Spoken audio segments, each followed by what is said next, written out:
మా latest videos కోసం మా ఈ తెలుగు న్యూస్ ఛానల్ సబ్స్క్రైబ్ చేసి గంట సింబల్ యాక్టివేట్ చేసుకోండి. ఈరోజే అట్ల తద్దినే అట్ల తదియ ఉయ్యాల పండుగ, గోరింతాకు పండుగ అని కూడా పిలుస్తారు. ఇది ఎంతో పవిత్రమైన రోజు. ఈరోజు ఏమీ చేయకపోయినా సరే రాత్రి 12 లోపు ఈ వీడియో చూస్తే చాలు, ఈ కథలు వింటే చాలు, 2 నిమిషాల్లో రాజయోగం పడుతుంది. పార్వతీదేవి శివుడితో సహా మీ ఇంటికి వస్తుంది. 7 జన్మల పాపాలు, దరిద్రాలు ఇంట్లో నుండి పారిపోతాయి. కన్నె పిల్లలు ఈ వీడియోని చూస్తే మంచి భర్త లభిస్తాడు.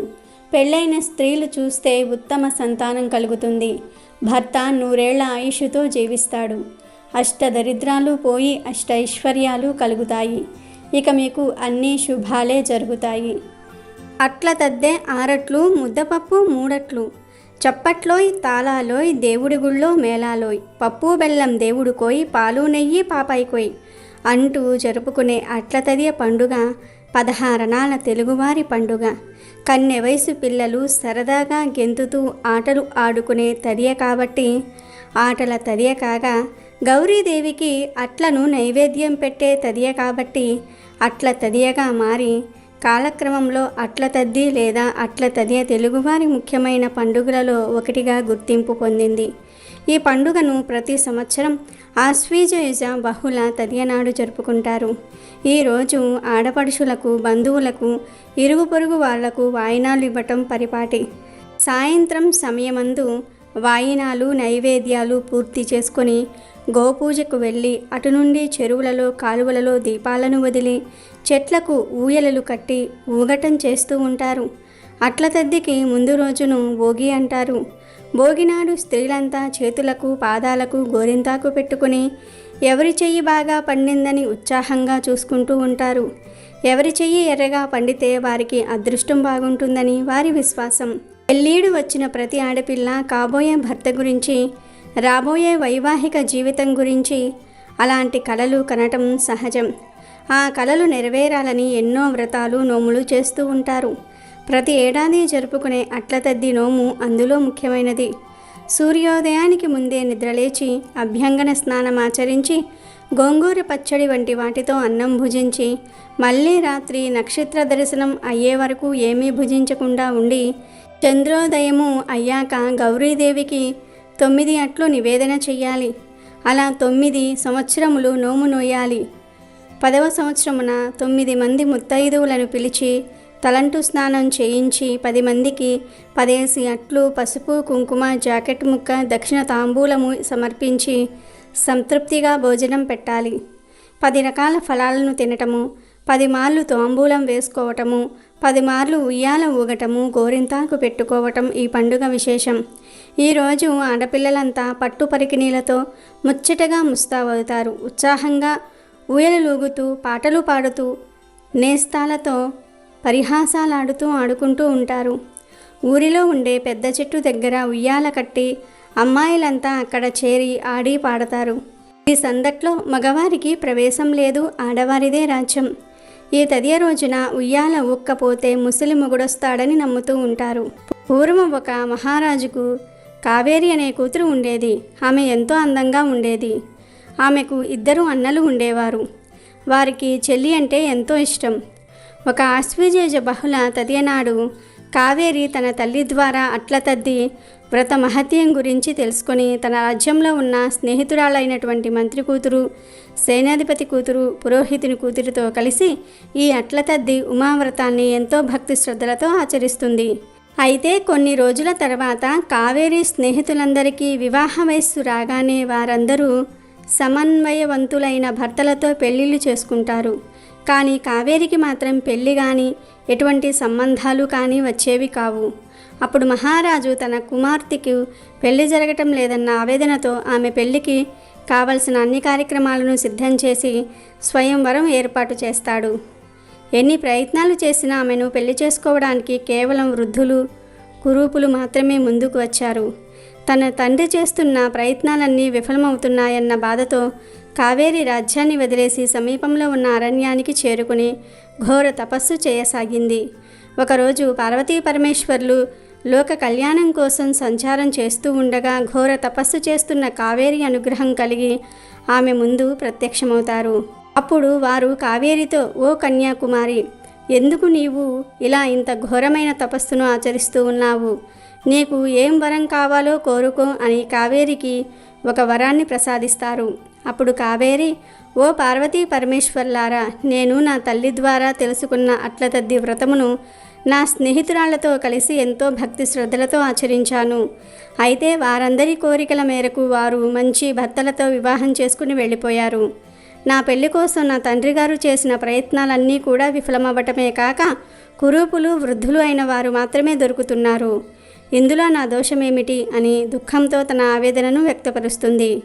అప్పుడు పార్వతీ పరమేశ్వర్లు, ఓ సౌభాగ్యవతి, ఇందులో నీ దోషం ఏమీ లేదు. నువ్వు అట్లతద్ది వ్రతాన్ని నోచుకున్న తర్వాత ఉపవాస దీక్షను సహించలేక సొమ్మసిల్లి పడిపోయావు.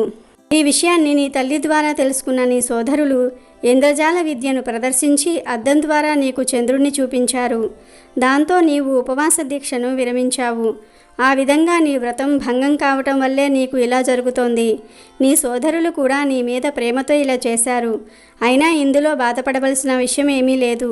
రేపు వచ్చే ఆశ్వేజ బహుళ తదియనాడు విధి విధానంగా ఈ వ్రతాన్ని ఆచరించు. నీకు తప్పకుండా మంచి భర్త లభిస్తాడు అని చెప్పి అక్కడి నుండి అదృశ్యమవుతారు. ఆ తర్వాత రాకుమార్తె అయిన కావేరి ఎంతో భక్తి శ్రద్ధలతో మళ్ళీ అట్లతద్దె వ్రతాన్ని ఆచరిస్తుంది. కొద్ది కాలంలోనే అందమైన నవ యవ్వన రాకుమారుడిని పొందుతుంది. ఆయననే వివాహం చేసుకుంటుంది. ఆ తర్వాత కావేరి నిత్యం ఉమాశంకరులను పూజిస్తూ సుఖ సంతోషాలతో పిల్లాపాపలతో జీవితాన్ని గడిపి అంత్యమున మోక్షాన్ని పొందుతుంది. ఒకసారి మందరగిరిపై విహారం చేసి చాలా రోజులైందని పార్వతి అనగా పార్వతిని వెంటబెట్టుకుని శివుడు మందరగిరిని చేరుకున్నాడు. అక్కడ విహరిస్తూ ఉండగా శివుడు మహానంద పరవశుడై తూర్పు దిక్కు చూస్తూ నిలబడి ఉన్నాడు. ఓ క్షణం పాటు మోహ పరవశమైన పార్వతి వెనుక నుండి వెళ్ళి చిలిపిగా ఆయన కళ్ళు మూసింది. దాంతో సమస్త లోకాలకు చీకటి కమ్మినట్లయింది. అంతలోనే కమ్మిన ఆ హఠాత్ అంధకారానికి పార్వతి కూడా నివ్వెరపోయింది. ఆమెకు కలిగిన ఆశ్చర్య ఆందోళనల వల్ల అరచేతుల్లో స్వేదం కమ్మింది. ఆ సమయంలో శివుని నేత్రాలు ముయ్యబడిన అంధకారం ఘటితమైనందున అంధకుడు అనే ఒక గ్రుడ్డి బాలుడు ఉద్భవించాడు. హిరణ్యకశిపుడనే ఇద్దరు సోదరులలోనూ హిరణ్యకశిపుడికి ప్రహ్లాదుడనే మహాహరి భక్తుడైనటువంటి కొడుకు ఉండగా హిరణ్యాక్షుడికే ఎంతకాలానికి సంతానం లేకపోవడంతో అతడు శివునికై తపస్సు ఆచరించినందువలన ఆ తరుణంలోనే ఈ బాలుడు జన్మించటం జరిగింది. చీకటి వల్ల అతడు గ్రుడ్డిగా పుట్టాడు. తక్షణం తనకో పుత్రుణ్ణి ప్రసాదించవలసినదిగా కోరిన ఆ అసురుని కోరిక తీర్చదలచి అంధకుడిని దత్తత తీసుకోమని వరంగా ఇచ్చేశాడు శివుడు. గుడ్డి బాలుడని చింతింపవలసిన అవసరం లేదని, ఆ బాలుడు అసమాన శౌర్య పరాక్రమాలతో విరజిల్లుతాడని అనుగ్రహించాడు. ఆ విధంగా హిరణ్యాక్షుడికి దత్తుడిగా వెళ్ళిన అంధకుడు అసురుడిగా చలామణి అయ్యాడు. హిరణ్యాక్షుడు భూలోకాది సమస్త లోకాలను వశపరుచుకుని దేవతలకు పీడగా పరిణమించాడు. భూమినంతటిని చాపలాగా చుట్టి సముద్రంలో పారవేయడానికి ఉద్యుక్తుడయ్యాడు. ఆ రాక్షస కృత్యానికి బాగా నలిగిపోయిన భూదేవి శ్రీ మహావిష్ణువుతో మొరపెట్టుకోగా ఆయన వరాహ అవతారం ఎత్తి భూదేవిని తన కోరలపైన నిలిపి హిరణ్యాక్షుణ్ణి హతమార్చాడు. ఆ తర్వాత అంధకాసురుడు రాజయ్యాడు. సాధు స్వభావుడైన అంధకాసురుణ్ణి జ్ఞాతులంతా దారిలో వశపరుచుకొని అతని రాజ్యం ఆక్రమించుకున్నారు. పుట్టి గుడ్డివాడైన అంధకుడు అడవుల పాలే బ్రాహ్మణుని గురించి ఘోర తపస్సు చేశాడు. బ్రహ్మదత్త వరప్రసాదం వల్ల తిరిగిన తన రాజ్యాన్ని గెలుచుకొని ఇచ్ఛా భోగ సుఖాలను అనుభవిస్తూ కొరరాని కోరిక కోరే వరకు తనకు చావు ఉండదన్న వరగర్వం చేత సంచరిస్తూ ఉన్నాడు. ఒకసారి అంధకుడు మందర పర్వతంపై విహరిస్తూ ఉండగా అతిలోక సౌందర్యవతి అయిన ఓ స్త్రీని చూసినట్లు, ఆమె ఒక జడ దారికి భార్యగా ఉన్నట్లుగా చూడగా అతడు ఆమెను ఎక్కడి నుంచో అపహరించి తెచ్చినట్లు కొందరు గూఢచారులు వార్త తెచ్చారు. అందులో కొందరు ఆప్తులు మరింత ముందడుగు వేసి, అసురేంద్ర, ఆ అతిలోక సౌందర్య రాశి ముందు విలాసినుల 100 మంది కూడా సాటిరారు అని అతిశయోక్తి లేకుండానే చెప్పారు. ఆ మాటలకు ఆ సుందరీమణులు అలిగి అక్కడి నుండి తొలగిపోయారు. ఎలాగైనా అంత గొప్ప సుందరిని కూడి తీరాలన్న పట్టుదల అంధకుడికి తీవ్రమైంది. ఆమె ఓ జడధారి ఆధీనంలో గదా ఉన్నది. ముక్కు మూసుకొని తపమాచరించు ముని మృచ్చులకెలా ముగ్ధ సౌందర్యం. అతడిని నయన భయాన బెదిరించి ఆ మానిని లొంగదీసుకోవడానికి అంతగా ఆలోచన ఎలా అనుకున్నవాడై తాను ప్రభువు గనుక స్వయంగా వెళ్ళటం హీన కార్యం గనుక ముందుగా రాయబారం పంపాడు. నిజానికి తాను ఆ రుద్రాంశ సంభూతుడని, పార్వతీదేవి తనకు మాతృ సమానమని గ్రహించలేనంత మదమెక్కి ఉన్నాడు అంధకాసురుడు. పరాక్రమించడం వీర పురుష లక్షణం అని తిరిగి రాయబారం పంపాడు శివుడు. అవురా ఓ జడతాలుపుకి ఇంత ధిక్కారమా అని యుద్ధ సన్నద్ధుడయ్యాడు అంధకుడు. అప్పుడు శివుడు తన త్రిశూలంతో అంధకుణ్ణి పైకెత్తి పట్టుకున్నాడు. అది అతని శరీరంలో 3 చోట్ల గుచ్చుకొని విలవిలలాడసాగాడు. అలా కొంతసేపు గడిచేసరికి అంధకుడిలోని కామ, క్రోధ, మత్సర్యాలు 3 కూడా అణిగిపోయాయి. ఒక్క లోభం మాత్రం వరప్రభావం చేత మిగిలిపోయింది. మదం, మోహం, కామం ప్రతి రూపాలే గనుక అవి అణిగిపోయాయి. అసుర గుణాలన్నీ కూడా అణిగిపోయినందున, ఈ పంచ ప్రాణాలు ఎగిరిపోయినందున అందగాసుర వధ జరిగినట్లే భావించి దేవతలంతా కూడా సంతోషించారు. అలా త్రిశూలానికి వేలాడుతూ అంధకుడు తానెవరో, ఎటువంటి కోరరాని కోరిక కోరాడో, తన ప్రస్తుత స్థితి ఏమిటో తెలుసుకుని సామగానంతో సాంబశివుణ్ణి స్తుతించాడు. హర్షమోదాలతో సాంబమూర్తి అంధకుణ్ణి కరుణతో చూసి గణాధిపతులలో ఒకడిగా మన్నించాడు. ఒకసారి శివపార్వతులు ఆకాశ మార్గంలో కాశీనగరానికి వెళ్తూ ఉన్నారు.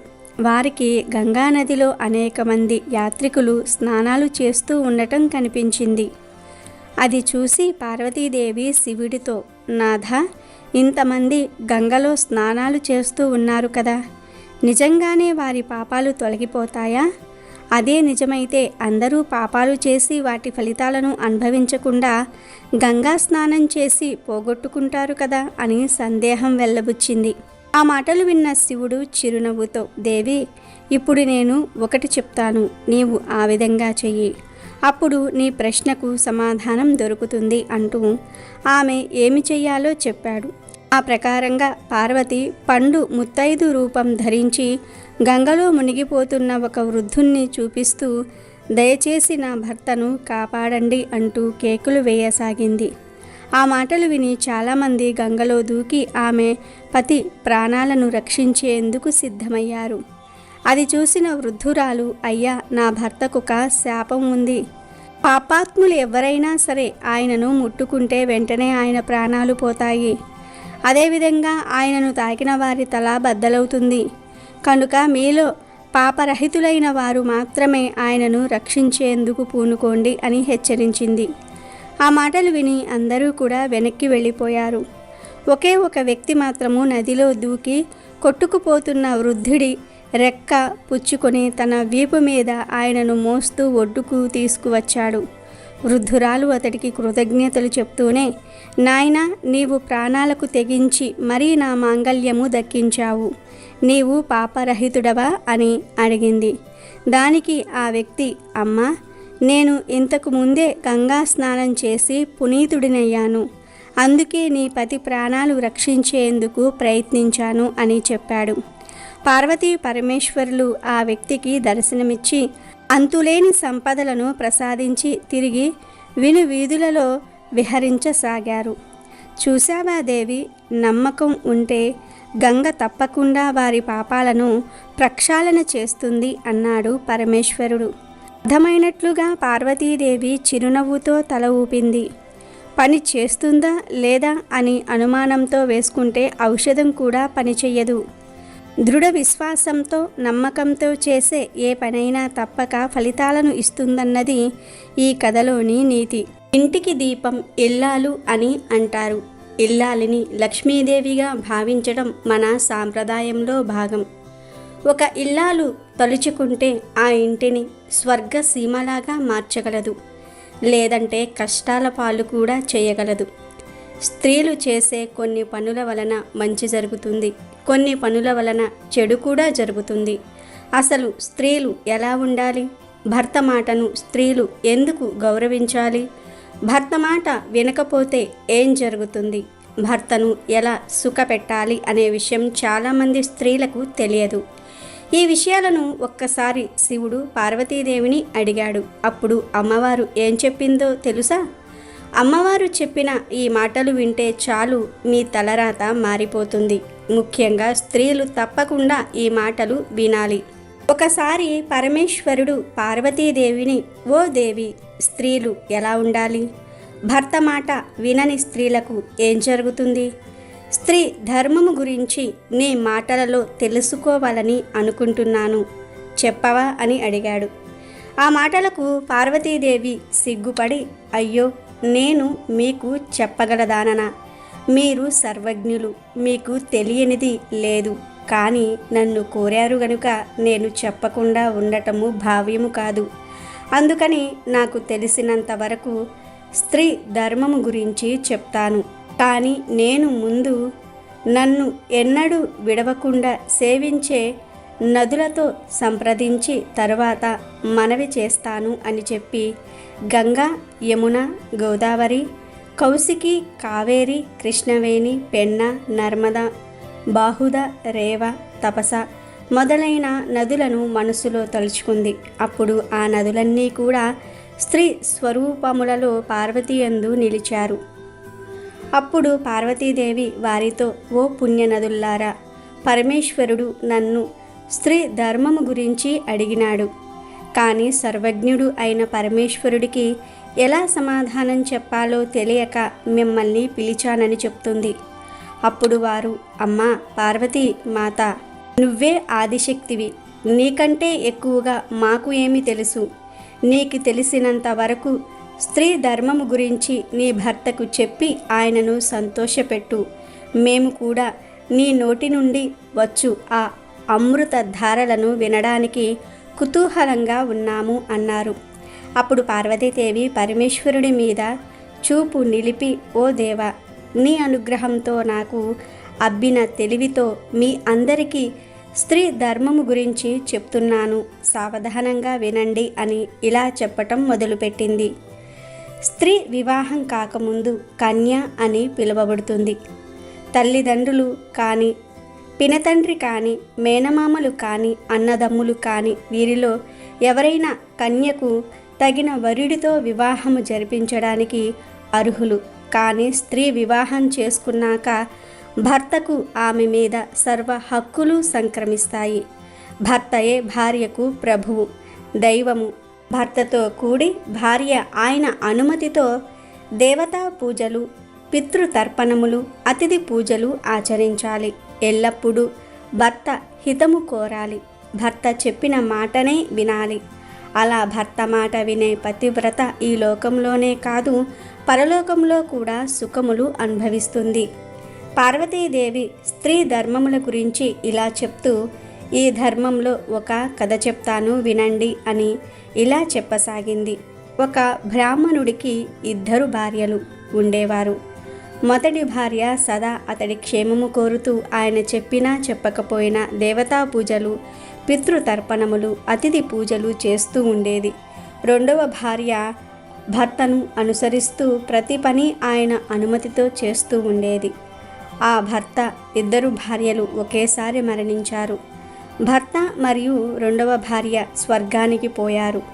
మొదటి భార్య వారి వెంటే స్వర్గానికి వెళ్దామని చూసింది. కానీ భర్త అనుమతి తీసుకోకుండా దేవతా కార్యములు చేసిన మొదటి భార్యకు యముడు స్వర్గలోకమునకు పోవడానికి అనుమతి ఇవ్వలేదు. యముడు ఆమెతో, నీవు నీ భర్త అనుమతి లేకుండా పూజలు చేసినందువలన నీకు స్వర్గలోక అర్హత లేదు కనుక నిన్ను తిరిగి నీ శరీరంలో ప్రవేశపెడతాను అని శాసించాడు. అప్పుడు ఆమె, అయ్యో, నా భర్త లేకుండా నేను మళ్ళీ భూలోకంలోనికి వెళ్ళి ఏం చెయ్యను అంటూ విలపిస్తూ తనను కాపాడమని యమధర్మరాజును వేడుకుంది. ఆ మాటలకు కరిగిపోయిన యమధర్మరాజు, ఓ వనిత, భర్త అనుమతి లేకుండా పుణ్యకార్యము చేయటం తగదు. మరు జన్మలోనైనా భర్త అనుమతితో పుణ్యకార్యములు చెయ్యి అన్నాడు. కనుక భార్య ఎప్పుడూ కూడా భర్త మాటను వినాలి. అదే ధర్మం అని పార్వతీదేవి శివుడితో మరియు పుణ్య నదులతో చెప్పి, ఇంకా స్త్రీ ధర్మము గురించి చెప్తూ ఇలా అన్నది: భార్య భర్తకు ఇష్టం అయిన వంట వండి పెట్టాలి. కోరినప్పుడు ఆయనకు సుఖాన్ని అందించాలి. భార్య భర్త మాటకు ఎదురు చెప్పకూడదు. అతడి ఇష్టానికి వ్యతిరేకంగా ప్రవర్తించకూడదు. పొరపాటున భర్త తాను చేయవలసిన కార్యములను మర్చిపోతే ఆయనకు గుర్తు చేయాలి. తనకు మరొక సవతి ఉన్నచో ఆమెతో సఖ్యతతో మెలగాలి. భర్త తన వద్ద ఏదైనా వస్తువు దాచినా దానిని భద్రంగా దాచి అతడు అడిగినప్పుడు అందజేయాలి. భర్త తనకు ఏది ఇచ్చినా దానిని సంతోషంగా స్వీకరించాలి. భర్త ధనవంతుడైనా, అందగాడైనా, కురీపి అయినా, తెలివి గలవాడైనా, ఆరోగ్యవంతుడైనా, అనారోగ్యంతో బాధపడుతున్నవాడైనా సరే భర్తను భార్య గౌరవించాలి, ప్రేమతో ఆదరించాలి. వయసు వచ్చిన కుమారుడితోనైనా స్త్రీ ఒంటరిగా ఉన్నప్పుడు ఒకే శయ్య మీద కూర్చోకూడదు, అనగా ఒకే మంచంపై కూర్చోకూడదు. పశుపక్షాదులకు ఆహారం పెట్టటము, యాచకులకు అన్నదానం చేయటం, దేవతలకు పితృదేవతలకు పూజ చేయటం, ఆ పనులన్నీ కూడా భర్త క్షేమం కోరి భార్య చేయటం భార్య కర్తవ్యం. కానీ స్త్రీలందరూ ధర్మపరులు కారు కదా. అధర్మపరులు అయిన స్త్రీలను రాక్షసి అంటారు. అటువంటి స్త్రీలు పురుషులను కోరుకుంటారు. అటువంటి స్త్రీలు అసుర వంశంలో జన్మించిన వారు. అటువంటి స్త్రీలకు మనసు నిలకడగా ఉండదు. ఎప్పుడూ సుఖవాంఛల మీద కోరిక కలిగి ఉంటారు. క్రూరమైన పనులు చేయటంలో ఆసక్తి కలిగి ఉంటారు.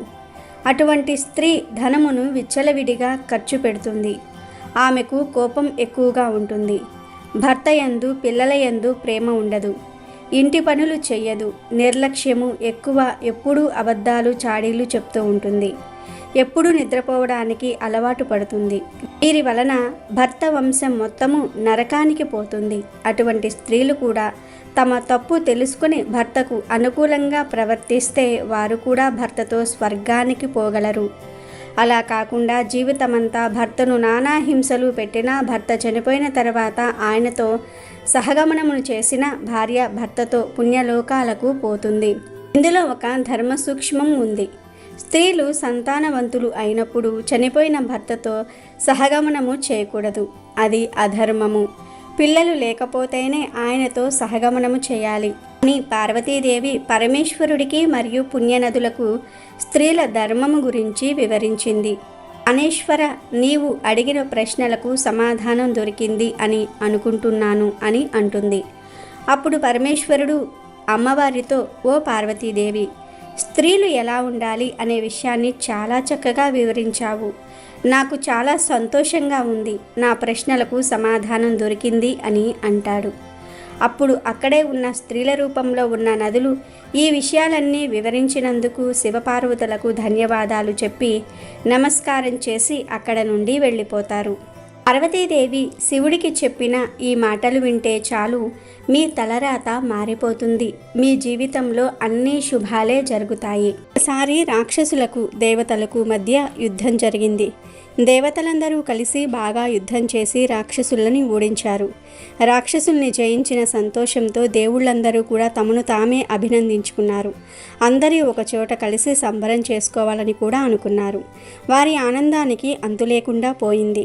రాక్షసుల్ని ఓడించడానికి తమ బల పరాక్రమాలే కారణమని, తమ కష్టంతోనే రాక్షసుల్ని ఓడించగలిగామని వెర్రవీగిపోతూ ఉన్నారు. వాళ్ళు ఓడించినది మామూలు వాళ్ళను కాదు కదా, రాక్షసులను. ఎంత కష్టం, అందుకే అంత ఆనందము, అహంకారము. ఇదంతా అసలు దేవుడు చూస్తూ ఉన్నాడు. వీళ్ళందరూ తమకు ఉన్న బలంతోనే రాక్షసుల్ని ఓడించామని అనుకుంటున్నారు. దేనికైనా భగవంతుడు సహకారం అవసరం.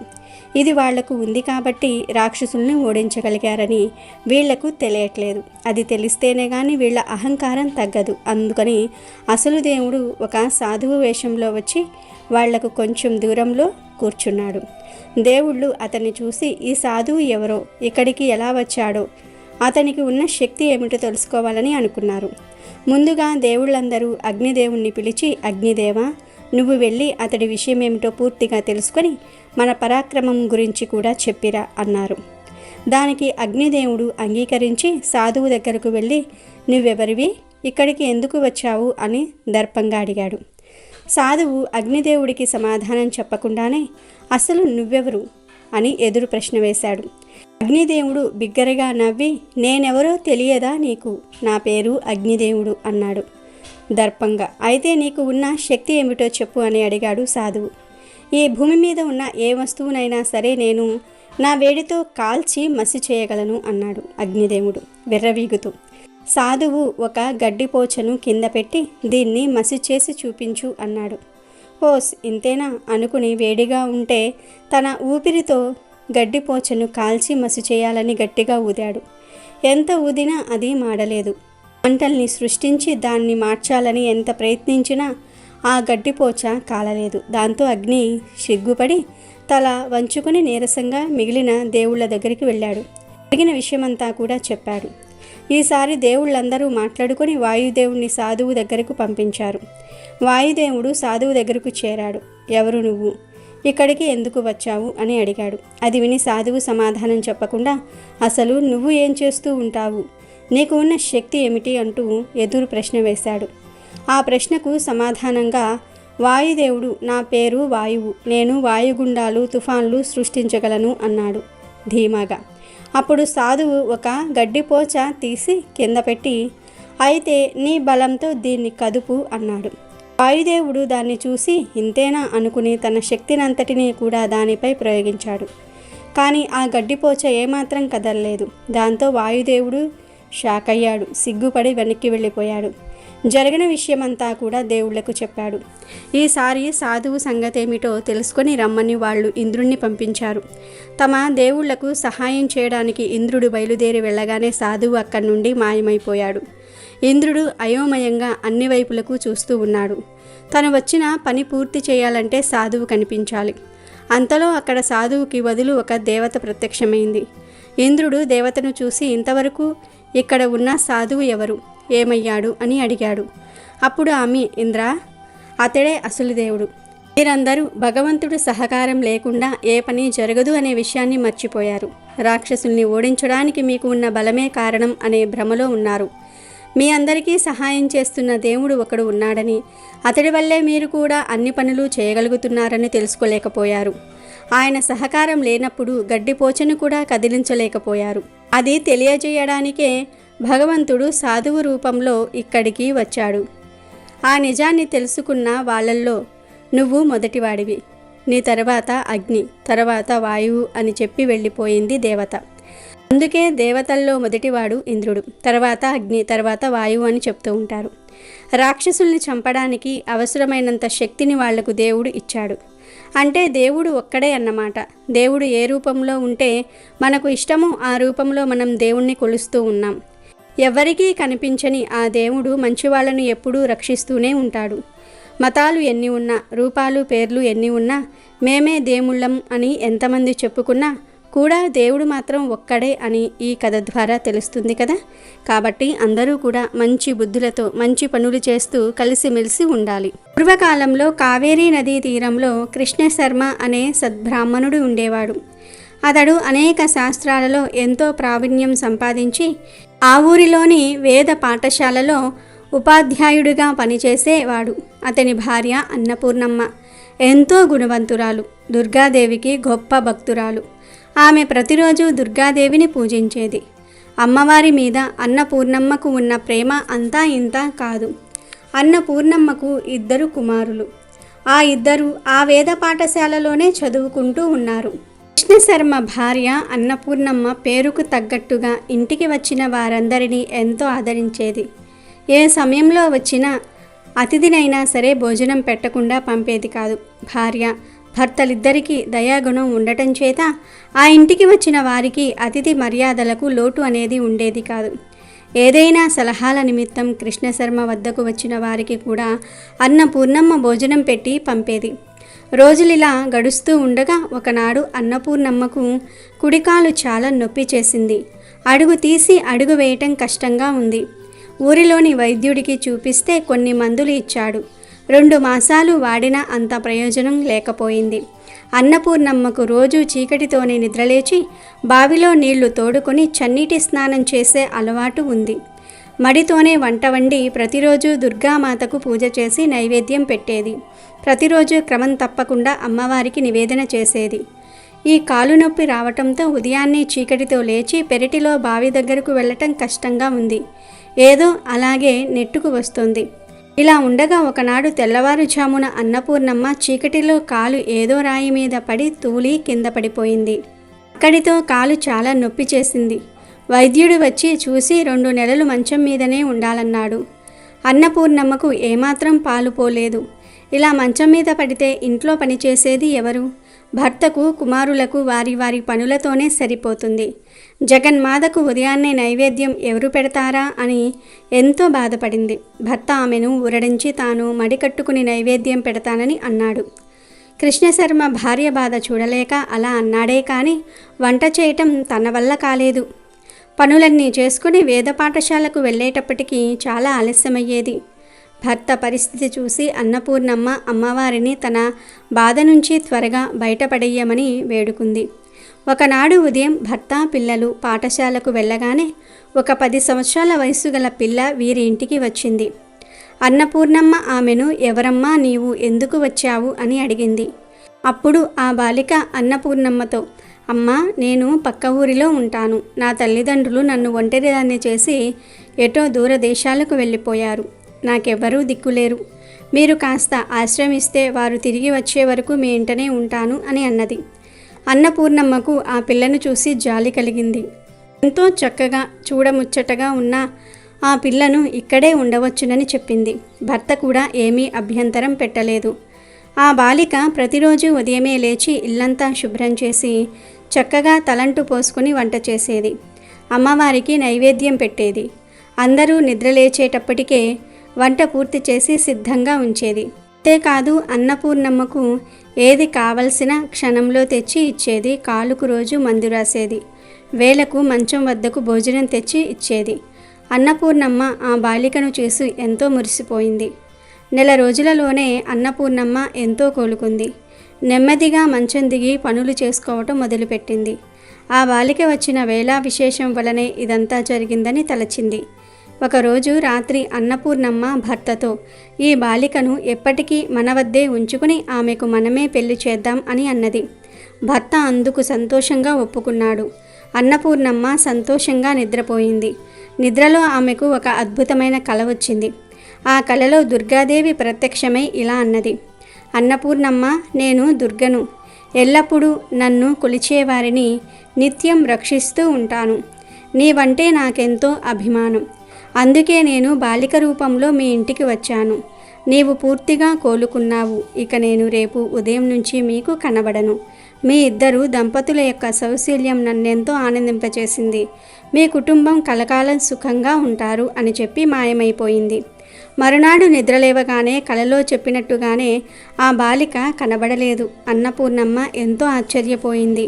ఓ దుర్గామాత, నీ చేతనే సేవ చేయించుకున్నానా తల్లి? నీ వర్చస్సు చూసైనా నిన్ను గుర్తుపట్టలేకపోయానే. ఎంతటి మూర్ఖురాలిని! సృష్టి మొత్తం నీ సేవకై పరితపిస్తూ ఉంటే నీవు వచ్చి నాకు సేవ చేశావా తల్లి? ఆహా, నా భాగ్యం ఏమని చెప్పుదును అని ఆ తల్లిని ఎన్నో విధాలా స్తుతించింది.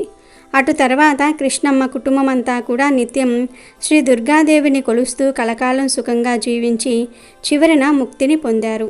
వారు అన్నపూర్ణమ్మ ఇంటికి ఎందుకు వచ్చారంటే అన్నపూర్ణమ్మ సదాచారాన్ని పాటించేది. ఏ పని చేసినా దుర్గాదేవిని తలుచుకునేది. ఆడపిల్లలు ఎవరు కనిపించినా వారిని దుర్గాదేవిగా భావించి ప్రేమగా చూసుకునేది. ఆడవారిని అమ్మవారిగా చూసేది. దుర్గాదేవి మీద ఆవిడకు అంతటి అపారమైన ప్రేమ, భక్తి ఉన్నాయి కనుకనే ఆమె కోసం స్వయంగా అమ్మవారే దిగివచ్చింది. కాబట్టి ఈరోజు రాత్రి 12 లోపు ఈ వీడియో చూస్తే చాలు, ఈ కథలు వింటే చాలు. 2 నిమిషాల్లో రాజయోగం పడుతుంది. పార్వతీదేవి శివుడితో సహా మీ ఇంటికి వస్తుంది. 7 జన్మల పాపాలు, దరిద్రాలు ఇంట్లో నుండి పారిపోతాయి. కన్నె పిల్లలు ఈ వీడియోని చూస్తే మంచి భర్త లభిస్తాడు. పెళ్ళైన స్త్రీలు చూస్తే ఉత్తమ సంతానం కలుగుతుంది. భర్త 100 ఏళ్ల ఆయుష్తో జీవిస్తాడు. అష్టదరిద్రాలు పోయి అష్టైశ్వర్యాలు కలుగుతాయి. ఇక మీకు అన్ని శుభాలే జరుగుతాయి. వీడియో నచ్చితే లైక్ చేయండి, షేర్ చేయండి, బట్ సబ్స్క్రైబ్ చేసుకోవడం మర్చిపోవద్దు.